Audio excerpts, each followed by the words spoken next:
Welcome to మన chef. నేను మీ మాధవిని. ఈరోజు మన రెసిపీ వచ్చేసి ఆలు సమోసా అండి. బయట కొనుక్కునే సమోసాల కంటే కూడా ఇంకా రుచిగా కరకరలాడుతూ ఇంట్లోనే ఆలు సమోసాని మనం ఈజీగా చేసుకోవచ్చు. ఒక్కసారి ఈ ఆలు సమోసాని ఇంట్లో చేసి చూడండి. మళ్ళీ బయట కొనాల్సిన అవసరమే ఉండదు. ఇంట్లోనే చేసుకుంటారు. అంత రుచిగా ఉంటాయి. ఎలా చేయాలో చూపిస్తారండి. ఈ ఆలు సమోసా జేసుకోవడానికి ఫస్ట్ పిండిని కలిపి పెట్టుకుందామండి. దీనికోసంగా ఇలా ఒక బౌల్ తీసుకొని, దీంట్లో ఒక కప్పు గోధుమ పిండి, ఒక కప్పు మైదా పిండి వేసుకుంటున్నాను. మీరు కావాలి అంటే మొత్తం గోధుమ పిండితో అయినా చేసుకోవచ్చు. లేదా మైదా పిండితో అయినా చేసుకోవచ్చనమాట. ఇప్పుడు ఈ పిండిలో ఒక హాఫ్ టీ స్పూన్ సాల్ట్ వేశాను. లేదా మీ రుచికి సరిపడా వేసుకోండి. అలాగే ఒక టీ స్పూన్ దాకా వాము తీసుకొని ఇలా నలిపి వేసుకుంటున్నానండి. నలిపి వేయడం వల్ల మంచి ఫ్లేవర్ ఉంటుంది. అలాగే వాము వేసుకుంటే మనకి అరుగుదలకి బావుంటుందనమాట. ఒక టీ స్పూన్ ఇలా నలిపి వేసుకోండి. ఇప్పుడు దీంట్లోనే 1 లేదా 2 టీ స్పూన్లు ఆయిల్ వేసుకోండి. ఆయిల్ ప్లేస్‌లో మీరు కావాలంటే బటర్ అయినా వేసుకోవచ్చు. కొద్దిగా వేడి చేసి వేసుకోండి. గుల్లగా వస్తాయన్నమాట. ఇలా అన్నీ వేసుకున్న తర్వాత చేత్తోటి ఈ విధంగా బాగా కలుపుకోండి. అలాగే ఈ పిండిలో ఒక టేబుల్ స్పూన్ ఉప్మా రవ్వ వేసి కలుపుకున్నా గానీ బాగా క్రిస్పీగా వస్తాయండి సమోసాలనేవి. నేను ఉప్మా రవ్వ వేయలేదు. మీరు కావాలంటే వేసుకోవచ్చు. ఇలా పిండి మొత్తాన్ని బాగా కలుపుకున్న తర్వాత దీంట్లో కొద్దిగా నీళ్లు పోసుకుంటూ గట్టి చపాతీ ముద్దలాగా కలుపుకోండి. ముద్ద అనేది కాస్త గట్టిగా ఉండాలండి. అలా వచ్చిందాకా కలుపుకోవాలి. ఇప్పుడు చూడండి పిండి ముద్దని ఈ విధంగా కలుపుకోవాలనమాట. ఇలా కలుపుకున్న తర్వాత ఈ బౌల్‌కి మూత పెట్టేసి పక్కన పెట్టేయండి. ఈ పిండి అనేది కొద్దిగా నానుతూ ఉంటుంది. ఈలోపు మనం ఈ సమోసాలోకి స్టఫింగ్ తయారు చేసుకుందాం.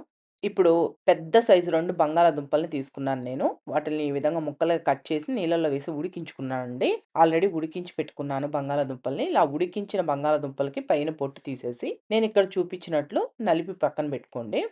అన్ని బంగాళాదుంపల్ని ఈ విధంగా నలిపి పక్కన పెట్టేసుకోండి బౌల్‌ని.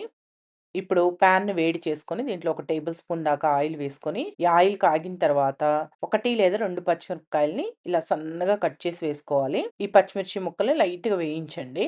ఇవి కొద్దిగా వేగాయి అనుకున్న తర్వాత దీంట్లో మీడియం సైజు ఒక ఉల్లిపాయని ఇలా చిన్న ముక్కలుగా కట్ చేసి వేసుకొని, ఉల్లిపాయ ముక్కల్ని గూడా కొద్దిసేపు వేయించుకోండి. అంటే 1 లేదా 2 నిమిషాలు లైట్‌గా వేగితే సరిపోతుందనమాట. మరి ఎక్కువ వేగాల్సిన అవసరం లేదు. ఇప్పుడు ఉల్లిపాయ ముక్కలు గూడా కొద్దిగా వేగాయి అనుకున్న తర్వాత దీంట్లో ఒక హాఫ్ టీ స్పూన్ అల్లం వెల్లుల్లి పేస్ట్ వేసుకొని వేయించుకుంటున్నాను. అల్లం వెల్లుల్లి పేస్ట్ అనేది పచ్చి వాసన పోయేంత వరకు వేగనివ్వండి. ఇప్పుడు అల్లం వెల్లుల్లి పేస్ట్ కూడా వేగిన తర్వాత దీంట్లో ఒక రెమ్మ కరివేపాకుని సన్నగా కట్ చేసి వేసుకోండి. అలాగే కొద్దిగా పుదీనాను గూడా సన్నగా కట్ చేసి వేసుకొని వీటిని గూడా వేయించుకోండి. పుదీనా కొద్దిగా వేసుకోండి. మరీ ఎక్కువ వేయాల్సిన అవసరం లేదు. జస్ట్ మనకి ఆ పుదీనా ఫ్లేవర్ కోసం కొద్దిగా వేశాను. ఈ పుదీనా గూడా కొద్దిగా వేగిన తర్వాత దీంట్లో ఒక పావు కప్పు దాకా ఫ్రోజన్ గ్రీన్ పీస్ వేశాను. ఒకవేళ మీ దగ్గర ఫ్రోజన్ గ్రీన్ పీస్ లేకపోతే మామూలు పచ్చి బఠానీని ఉడికించుకొని వేసుకోండి. ఈ బఠానీ గూడా వేసిన తర్వాత దీంట్లోనే మనం ముందుగా నలిపి పక్కన పెట్టుకున్న ఈ బంగాళాదుంప ముక్కలన్నింటిని వేసుకొని దీంట్లోనే మీ రుచికి సరిపడా సాల్ట్ వేసుకోవాలి. అలాగే ఒక పావు టీ స్పూన్ పసుపు, ఒక టీ స్పూన్ దాకా కారం వేసుకోండి. ఒక టీ స్పూన్ ధనియాల పొడి, హాఫ్ టీ స్పూన్ జీలకర్ర పొడి, ఒక half teaspoon garam masala పొడి వేసుకొని ఫ్లేమ్‌ని లో ఫ్లేమ్‌లోనే ఉంచి మొత్తం బాగా కలిసేటట్టు కలుపుకోండి. అలాగే నేనిక్కడ ఏసిన కారము, మసాలా పొడులు అన్నీ పిల్లలు గూడా ఈజీగా తినగలిగేటట్లు వేశానండి. అంటే పెద్దగా కారం ఏమి ఉండదు. నార్మల్‌గా ఉంటుంది. ఒకవేళ మీరు బాగా స్పైసీగా కావాలి, మసాలా కొద్దిగా ఎక్కువుండాలి అనుకుంటే మసాలా పొడులు గానీ, కారం గానీ కొద్దిగా ఎక్కువ వేసుకొని చేసుకోండి. చూసారా? మొత్తం కలుపుకున్న తర్వాత ఈ విధంగా వస్తుందనమాట. ఇలా కలిపిన తర్వాత స్టవ్ ఆఫ్ చేసి సన్నగా తరిగిన కొత్తిమీర చల్లుకొని మొత్తం బాగా కలుపుకొని ఈ ఆలు ముద్ద మొత్తాన్ని ఏదైనా బౌల్‌లోకి తీసి పక్కన పెట్టేసుకోండి. ఇప్పుడు ఈ చపాతీ ముద్ద గూడా కొద్దిగా నానుంటుందండి.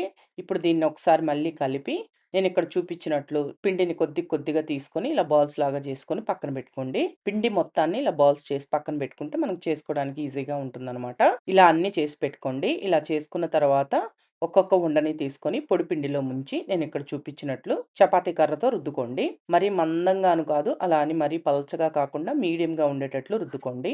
చూసారా? ఈ విధంగా రుద్దుకోవాలి. ఇలా రుద్దుకున్న తర్వాత నేనిక్కడ చూపించినట్లు మధ్యలోకి కట్ చేయండి. దీంతో మనం 2 సమోసాలు చేసుకోవచ్చనమాట.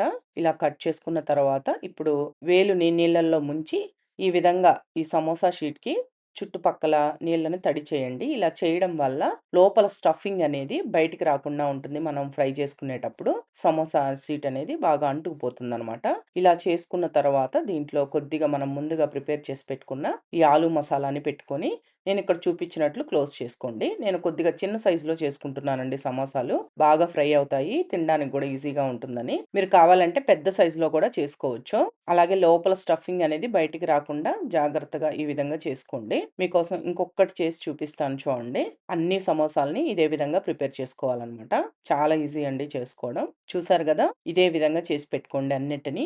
నేను అన్నీ చేసిన తర్వాత చూపిస్తున్నాను చూడండి. ఈ విధంగా అన్నీ ప్రిపేర్ చేసుకొని ఏదైనా ప్లేట్‌లో పెట్టి పక్కన పెట్టేసుకోండి. ఇప్పుడు బాండిల్‌లో డీప్ ఫ్రైకి సరిపడా ఆయిల్ పోసుకొని, ఈ ఆయిల్‌లో సమోసాలు వేసుకొని వేయించుకోవాలి. మీరు ఆయిల్‌కి సరిపడినన్ని వేసుకొని వేయించుకోండి. మరి ఎక్కువ వేసినా గాని కొద్దిగా వేగడానికి గ్యాప్ ఇవ్వండి. నేను ఒక 2 సార్లుగా వేయించుకుంటున్నాను. ఫ్లేమ్‌ని మీడియం ఫ్లేమ్‌లో పెట్టి ఆయిల్ మీడియం హీట్‌లో ఉన్నప్పుడు వేయించుకున్నారంటే సమోసా అనేది లోపల వైపు కూడా బాగా చక్కగా వేగుతుందనమాట. క్రిస్పీగా వేగుతాయి. మధ్య మధ్యలో ఇలా కలుపుతూ బాగా వేగనివ్వండి. ఇప్పుడు చూడండి ఈ కలర్ వచ్చేంత వరకు వేయించుకుంటే సరిపోతుంది. ఇలా వేగిన తర్వాత వీటిలన్నింటిని ఆయిల్‌లో నుంచి తీసేసి ఏదైనా ప్లేట్‌లో వేసుకోండి. సేమ్ ఇదే విధంగా మిగతా సమోసాలన్నింటిని వేయించుకోవాలి. చూసారు గదా! ఆలు సమోసా ఎలా చేసుకోవచ్చో చాలా టేస్టీగా ఉంటాయండి. మీకు సమోసా తినాలి అనిపించినప్పుడు ఒకసారి ఇంట్లో ట్రై చేయండి. చాలా రుచిగా ఉంటాయి. ఈ వీడియో మీకు నచ్చితే మన షెఫ్ ఛానెల్‌ని సబ్స్క్రైబ్ చేసుకోండి. లైక్ చేయండి, షేర్ చేయండి, కామెంట్ చేయండి.